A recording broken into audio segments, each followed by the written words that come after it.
কৃত্রিম বুদ্ধিমত্তা এআই সাদা কলার চাকরিতে বড় ধরনের প্রভাব ফেলছে। ব্যাংকার, প্রকৌশলী, শিক্ষক, আইটি বিশেষজ্ঞ সহ অফিস ভিত্তিক কাজগুলোতে স্বয়ংক্রিয়তা বেড়েছে। তবে পুরো চাকরি নিশ্চিহ্ন হয়নি।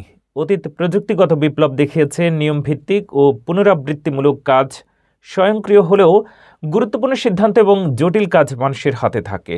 2019 থেকে 2022 সালের যুক্তরাষ্ট্রের তথ্য অনুসারে সাদা কলার চাকরি এবং বেতন বৃদ্ধি পেয়েছে। সফটওয়্যার ডেভেলপার, রেডিওলজিস্ট এবং প্যারালিগাল চাকরির সংখ্যা উল্লেখযোগ্যভাবে বেড়েছে। কম্পিউটার সহায়তা উৎপাদনশীলতা বাড়িয়ে নতুন কাজের সুযোগ তৈরি করেছে, যেমন ডিজিটাল মার্কেটার, অ্যাপ ডিজাইনার ও লজিস্টিক্স বিশেষজ্ঞ। ফলে ভবিষ্যতের অফিস হবে মানুষের এবং কম্পিউটারের সমন্বয়ে সাইবর্গ পরিবেশে।